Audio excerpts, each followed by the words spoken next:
Hello, it's Mr. Logue, and this is this week's spelling lesson. This week we're looking at words ending in ence. When we say words ending in ence, depending on our accent, the way we speak, we can sometimes pronounce them in a way which makes it difficult to spell. Reference, for example. Some people might find it difficult and end that word in ance. Also, ence sound very similar, ents and ence. So that's why we're practicing these words. A little suggestion is, could we exaggerate the way we pronounce those words to help us spell them? Reference. I would never speak like that, but maybe I could do that for the purpose of learning to spell these words. Reference. Right. Here are this week's spelling words.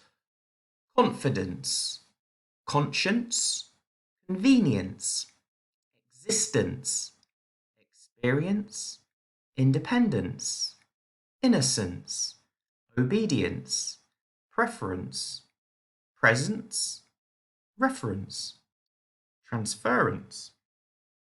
The definition next to each one is incorrect. You should pause the video now, write out each spelling word, check that you've spelt it correctly, and then match up the correct definition to the spelling word for the week. Pause the video now. Here come the answers. Those are the correct definitions. Correct any that you need to correct now. Here's part 2. The spelling words from part 1 will fill in the blanks in these sentences. You should pause the video now, read the sentence and write it out, including the spelling words that you learnt in part 1. Here come the completed sentences. The servant always showed obedience in the Queen's presence. The psychology book had chapters on transference and the conscience. Her pocket-sized reference book was a real convenience. In Genesis, you can read about the beginning of existence and the loss of innocence. Working in independence was the preference of the pupils. Take time now to correct any that you need to correct. I'm going to move on to part 3 and read this sentence, which you should write in your book and then check your answer once you've written it. As your experience increases, your confidence will grow.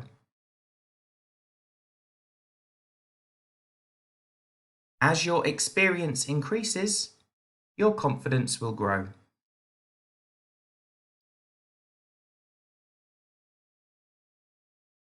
Time now to check your spelling of those words.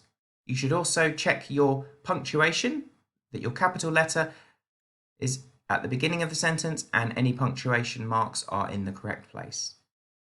Now's an opportunity to use a dictionary to look for definitions of any of those words that you have learnt in this lesson that you're still unsure of the meaning of. It would also be a good idea to start writing some spelling words in sentences of your own or in a short piece of writing. We will have a dictation on these spelling words at the end of the week. Bye for now.